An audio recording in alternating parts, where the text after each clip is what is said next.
So hello friends, welcome to the channel. और आज की जो हमारी वीडियो है वो होने जा रही है बेस्ट क्वांट स्ट्रेटजी फॉर 2024।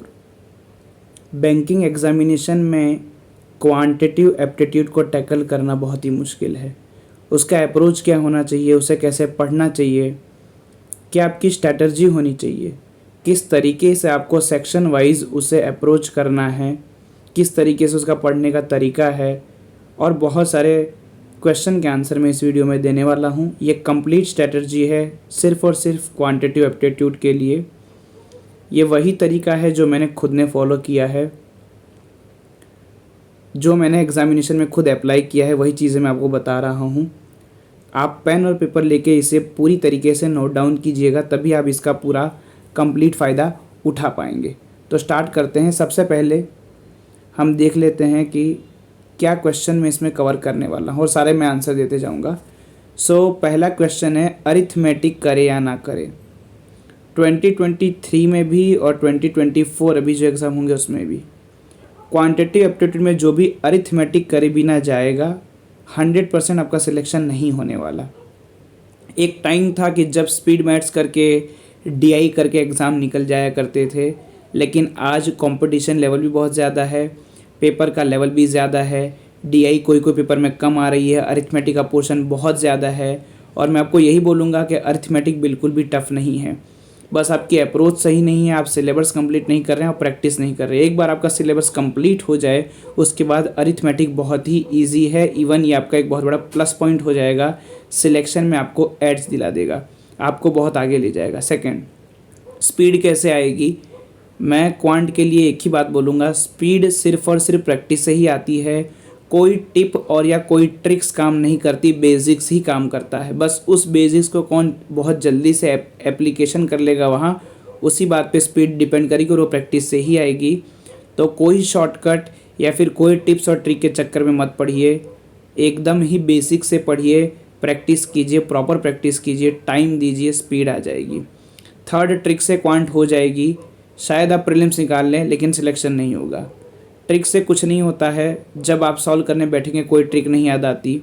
इतने सालों से जो क्वांट आपने पढ़ी है स्कूल में वही आपको याद आएगी। मैं आपको अभी बोलूँगा बेसिक से पढ़ें, इस तरीके के ट्रिक और टिप्स के चक्कर में मत पढ़ना। नेक्स्ट है, चेकलिस्ट करें या ना करें। तो चेकलिस्ट जो भी आशीष अरोड़ा सर जो चेकलिस्ट प्रोवाइड करते हैं उसके बारे में मेरा पर्सनल ओपिनियन ये है कि वो चेकलिस्ट करना बहुत ही मुश्किल है। मैंने वो चेकलिस्ट फॉलो नहीं की थी। मैंने अभ्यास मैगज़ीन जिसके अंदर कंबाइंड क्वेश्चन का सेट आता है, मैंने वो फॉलो किया था। चेकलिस्ट की बजाय मैं 10 क्वेश्चन के क्विज़ करना प्रेफर करता था, वो ज़्यादा इजी पड़ता था क्योंकि वहाँ टाइम का सेविंग बहुत ज़्यादा हो जाता है, बहुत सारा टाइम बच जाता था। तो मैं आपको रिकमेंड करूँगा कि आप डेली क्विज़ करें, टॉपिक वाइज क्विज़ मिलता है, फ्री ही होता है, आप उसे यूज़ कर सकते हैं, वहाँ टाइम ज़्यादा अच्छे से मैनेज होता है। अदरवाइज़ जो आपको ठीक लगे वो करें, मेरा पर्सनल ओपिनियन है। लेकिन मैंने अभ्यास मैगज़ीन का यूज़ किया था और वो कैसे किया था वो मैं आपको बताऊंगा आगे। नेक्स्ट क्वेश्चन होगा कि बुक्स, कौन सी बुक्स फॉलो करें। तो नॉर्मली तो कोई भी बुक्स मैंने फॉलो ही नहीं की है पूरे बैंकिंग एग्जामिनेशन की प्रिपरेशन में। मैंने एक वीडियो देखी थी, वो बता रहे थे कि कैट की बुक ले लीजिए, उसमें मैंने अपने पैसे भी ख़राब किए थे। 2000 रुपये 2500 रुपये की मैंने बुक्स ली थी जो मेरी किसी काम नहीं आई, और उसका सिर्फ एक ही रीज़न ये था कि बुक से हम पढ़ेंगे कैसे। कॉन्सेप्ट लर्निंग का वे अगर आपका माइंड बहुत अच्छा है तो आप बुक से कर सकते हैं, अदरवाइज़ मैं वीडियो ही प्रेफर करता हूँ। ऑनलाइन सारा कंटेंट अवेलेबल है, प्रैक्टिस के लिए ऑनलाइन कंटेंट अवेलेबल है, एग्ज़ाम भी ऑनलाइन ही देना है। तो मुझे बुक्स बहुत ही रिलेवेंट लगता है बैंकिंग एग्जामिनेशन को लेके। लेकिन अगर आप बुक्स अच्छे से पढ़ सकते हैं तो बिल्कुल पढ़ें, लेकिन मैंने कोई पर्टिकुलर बुक फॉलो नहीं किया तो मैं उसके बारे में आपको बहुत ज़्यादा नहीं बता सकता। बाकी आप और किसी को प्रीफर कर सकते हैं, बट मैं ऑनलाइन प्रिपरेशन ही आपको बोलूँगा करने के लिए, चाहे बुक्स हो, चाहे रिसोर्स हो, चाहे कुछ भी हो। पूरी स्ट्रेटेजी जो मैं बताने वाला हूँ वो 3 पैरामीटर पे काम करेगी, concept learning, practice and revision. अब स्टार्ट करते हैं। सबसे पहला हमारा पार्ट ये होगा कि लर्न बेसिक्स। आपको बेसिक्स पढ़ना है सबसे पहले। 1 to 25 tables, 1 to 30 cubes and squares, square root कैसे निकालते हैं, क्यूब रूट कैसे निकालते हैं, और उसके बाद डेली 10 एडिशन, सब्सट्रैक्शन और मल्टीप्लिकेशन जिस तरीके से आपको आए उस तरीके से कीजिए। ये करने से पहले आशीष अरोड़ा सर की बहुत सारी फास्टिक मैथ्स की क्लासेस यूट्यूब पे फ्री अवेलेबल हैं, वो सारी यूज़ कर लेना और उसके बाद ये चीज़ें प्रैक्टिस करना। ये एक डेली का शेड्यूल होना चाहिए आपका। ये वो चीज़ें हैं जो आपके 1, 2 या 5 सेकंड बचाएंगी और आपको बहुत आगे ले जाएंगी। इसे लॉन्ग टर्म में प्रैक्टिस करने से आप बहुत ही कंपटीशन में आगे निकल जाएंगे। आपको मालूम नहीं है, एक एक स्टेप में आपके 1, 1, 2, 2 सेकंड बच जाएंगे, क्योंकि आपको ये चीज़ें ऑलरेडी आती होंगी। सो प्लीज़ पहले बेसिक्स लर्न कीजिए। फास्ट ट्रैक मैथ्स के लिए मैं आपको बता चुका हूँ, पेड में भी इनके अवेलेबल है, फ्री में भी अवेलेबल है। फ्री वाली भी ही बहुत बेहतरीन है, सारा कॉन्सेप्ट उसमें आपका कवर हो जाएगा। जैसे आपका बेसिक्स कवर हो जाए, नेक्स्ट स्टेप आपको करना है, अब हम टॉपिक वाइज बात करेंगे कि सबसे पहले क्या करना है। क्वांट में सबसे पहले हम करेंगे सिंप्लीफिकेशन और अप्रोक्सीमेशन। उसकी वीडियोस एकदम ही अच्छे से कॉन्सेप्ट लर्निंग कीजिए, ज़रा भी उसमें वो मत कीजिए। वीडियोस देखने के बाद उसके नोट्स बनाइए अगर ज़रूरी हो तो, और उस जैसे ही आपने सर से पढ़ लिया, जो भी सर आप फॉलो करें, जिस भी टीचर को फॉलो कर रहे हैं, उनके वीडियो में जो क्वेश्चन उन्होंने करवाए, उसके बाद उसको आपको वापस से करना है, वापस रिवीजन करना है उसका, और उसके बाद ही आपको वन गो में उस पर्टिकुलर टॉपिक के 200 से 300 क्वेश्चन लगा देने हैं। उसके लिए ही मैंने अभ्यास मैगज़ीन फॉलो की थी। उसके अंदर ये बहुत अच्छा है कि सब कुछ कंबाइन एक जगह दिया होता है। आशीष अरोड़ा सर के टेलीग्राम चैनल पे आपको मिल जाएगा, आप यूट्यूब पे सर्च करेंगे, आपको सब कुछ उसके बारे में इन्फॉर्मेशन मिल जाएगी। उसके बाद ये टॉपिक जैसे ही ख़त्म हो जाए तो डेली में उसके 10 to 20 क्वेश्चन रख लीजिए। मिनिमम 10 रखिएगा, ज़्यादा जितने हो सके उतने, लेकिन 10 इनफ होंगे, क्योंकि दूसरे भी टॉपिक आप करेंगे तो दूसरा भी वो होगा, तो 10 to 15 क्वेश्चन इनफ है। और उसके लिए मैं क्विज़ प्रेफर करता था। पहले ही मैंने आपको बोला, चेकलिस्ट में टाइम बहुत ज़्यादा था, वहाँ टाइम का कोई आइडिया लगता नहीं था। क्विज़ में 10 मिनट होते हैं 10 क्वेश्चन के लिए, तो वहाँ आपके पास टाइम मैनेज हो जाता है, आप पे एक प्रेशर रहता है उस तरीके से करने का। लेकिन 200-300 क्वेश्चन की प्रैक्टिस करने के बाद ये करना है। क्विज़ के लिए आप यूज़ कर सकते हैं प्रैक्टिस मॉक, उसके भी क्विज़ बहुत अच्छे हैं, ये सारे फ्री हैं, इसके लिए आपको कोई पैसा पे नहीं करना। टेस्टोजोन जिसे स्मार्ट किडा से जानते हैं, अड्डा 247 और गाइडली, ये वो प्लेटफॉर्म है जो मैंने यूज़ किए हैं। आप और कोई भी प्लेटफॉर्म भी यूज़ कर सकते हैं, जो भी आपको ठीक लगता हो, जहाँ अच्छे सवाल मिल जाते हों। आपको particular topic wise quiz practice करना है जैसे ही टॉपिक ख़त्म हो जाए। सेम इतना ख़त्म होने के बाद सेकंड टॉपिक हमारा है missing number series. Missing number और रॉन्ग नंबर सीरीज़ दोनों का ही आपको अच्छे से कॉन्सेप्ट लर्न करना है। वीडियो अच्छे से देखनी है, एकदम पेशेंस के साथ तैयारी करना। क्वांट टाइम लेगा। अभी मार्च का मंथ चल रहा है, फरवरी तो ख़त्म हो गया, मार्च का मंथ चल रहा है। आपको 2-2.5 महीने आराम से लग जाएंगे पूरा क्वांट प्रिपेयर करने में। लेकिन एक बार प्रिपेयर हो जाने के बाद मेहनत बहुत कम हो जाती है, प्रैक्टिस का गेम रह जाता है। आपको अगेन कॉन्सेप्ट लर्निंग करनी है। 200 से 300 क्वेश्चन वन गो में कंप्लीट कर देने हैं। मिसिंग नंबर सीरीज़ और रॉन्ग नंबर सीरीज़ देखने में ईजी है, लेकिन टाइम कंज्यूमिंग रहेगा। आफ्टर दैट 10+10 का सेट कीजिए। रॉन्ग नंबर सीरीज़ और मिसिंग नंबर सीरीज़ में बार बार एडिशन और सब्सट्रैक्शन और मल्टीप्लिकेशन करना पड़ता है, तो टाइम कंज्यूमिंग है, बोरिंग है, लेकिन करते रहिएगा। इसे करते रहना ही इसका सॉल्यूशन है, बिल्कुल छोड़िएगा मत। आप गैप कर देंगे तो इसमें स्पीड घट जाएगी, या इसमें भी कोई शॉर्टकट काम नहीं करते, आपका प्रैक्टिस ही वर्क करता है। 2 टॉपिक ख़त्म होने के बाद अब इनके 10-10 क्वेश्चन आपको डेली शेड्यूल में ले लेने हैं। थर्ड हम करेंगे क्वाड्रिक इक्वेशन, जिसमें आपको शॉर्टकट्स भी लर्न करनी है और उसका सॉल्यूशन निकालने का प्रॉपर तरीका भी आना चाहिए। शॉर्टकट प्रीलिम्स में काम आ जाती है, लेकिन मेंस में आपका प्रॉपर तरीका ही वर्क करता है। उसी तरीके से 200 to 300 क्वेश्चन और उसके बाद 10 to 20 डेली में आपको ऐड कर लेने हैं। मैंने पहले भी बोला है, डेली प्रैक्टिस करने के लिए क्विज़ का यूज़ करें, टाइम कम कंज्यूम होगा। सेकंड थिंग, अगर वन गो में प्रैक्टिस करनी है तो अच्छा मटेरियल मैं अभ्यास मैगज़ीन को मानूंगा, मैंने वही फॉलो किया था। नेक्स्ट हम बात करते हैं अरिथमेटिक की। एक बार आपका पूरा ये स्पीड मैथ्स हो गया तो आपके अच्छे खासे नंबर कवर हो जाएंगे। 15 से क्लरिकल का पेपर हो तो 40 में से 20 मार्क्स, अगर मैं आरआरबी पीओ क्लर्क की बात करूँ तो, और पीओ के पेपर में 10 to 15 मार्क्स कवर होते हैं। उसके बाद अरिथमेटिक आता है। अरिथमेटिक के लर्न करने के मैंने स्टेप्स लिखे हैं। सबसे पहले कॉन्सेप्ट लर्निंग होती है और फिर उस पर्टिकुलर टॉपिक की वन गो में प्रैक्टिस होती है। जब मैं वन गो में प्रैक्टिस बोलता हूँ तो उसमें 250 क्वेश्चंस मैंने लिखे हैं, लेकिन आप वहाँ से लेके 500 तक कर सकते हैं। आप प्रैक्टिस इन वन गो के लिए 100 का सेट भी बना सकते हैं, जैसे आज 100 क्वेश्चन कर लिए, कल 100 कर लिए, अब वो टॉपिक ख़त्म गया, उस टाइप से। अगर आपसे नहीं हो पा रहा है, आपको दूसरे भी सब्जेक्ट करने होते हैं, इसलिए। थर्ड, आपको नोट्स बनानी है अरिथमेटिक की, स्पेशली जिस भी टीचर से उनका नोट्स बनाइए, क्योंकि ये भूल जाएंगे आप बहुत जल्दी। एक टॉपिक पढ़ा, 2 टॉपिक पढ़ा, 4 टॉपिक पढ़े, आप कुछ कुछ भूलने लग जाएंगे। So it's better to make notes, then revise it properly. लिख लिख के रिवाइज करना है, अच्छे से रिवाइज करना है, वही क्वेश्चन रिपीट में प्रैक्टिस करने हैं। आफ्टर दैट उस पर्टिकुलर टॉपिक को ख़त्म कर दिया, समझ लीजिए परसेंटेज ख़त्म कर दिया, तो उसके 10 to 15 क्वेश्चन डेली क्विज में ले लीजिए। आप कोई भी सोर्स यूज़ कर सकते हैं, टेक्स्ट बुक जो अच्छा लगे वो यूज़ करना। क्विज़ सबसे बेहतरीन है, सबसे बढ़िया है। नेक्स्ट सेट 1, मैंने इनको सेट वाइज बांट दिया है। जितने भी हमारे पास अरिथमेटिक के टॉपिक हैं सब कुछ मैंने सेट वाइज बांट दिया है। पहले सेट में मैंने रखा है percentage, ratio and proportion, CISI, profit loss and partnership.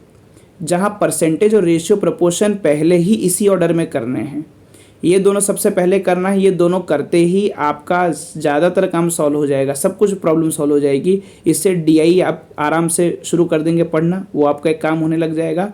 और जो बाकी के टॉपिक हैं वो इससे कहीं ना कहीं जुड़े हुए हैं। तो ये बेस है अरिथमेटिक का। सबसे पहले यही 2 टॉपिक करने हैं, बाद में आप इन टॉपिक को कर सकते हैं जो मैंने ऑर्डर में लिखे हैं, लेकिन परसेंटेज और रेशियो प्रपोर्शन सबसे पहले कीजिएगा। जैसे ही वो कंप्लीट हो जाए उसके डेली क्वेश्चन प्रैक्टिस में ले लीजिए। आपका स्पीड मैथ्स है वो भी प्रैक्टिस में ले लीजिए। धीमे धीमे आपका प्रैक्टिस का बर्डन बढ़ता जाएगा और वीडियोस का बर्डन कम होता जाएगा। दूसरी बात, आपको DI इसके साथ ही पैरेलली स्टार्ट कर देनी है। DI के लिए मैं अलग वीडियो बनाऊंगा, यहाँ मैं अरिथमेटिक पे ज़्यादा फोकस कर रहा हूँ। उसके बाद simple interest, compound interest, profit and loss और पार्टनरशिप, इस सेट में करेंगे थोड़ा ईजी रहेगा। पहला सेट खत्म जब आप कर लेंगे तब काफ़ी हेक्टिक होगा क्योंकि ये काफ़ी लेंदी टॉपिक्स हैं, टाइम लेंगे। उसके बाद सेट 2 में मैंने थोड़े लाइट टॉपिक्स रखे हैं। ये मेंस को लेके बहुत इंपॉर्टेंट, एक्चुअली ये बेस बनाते हैं।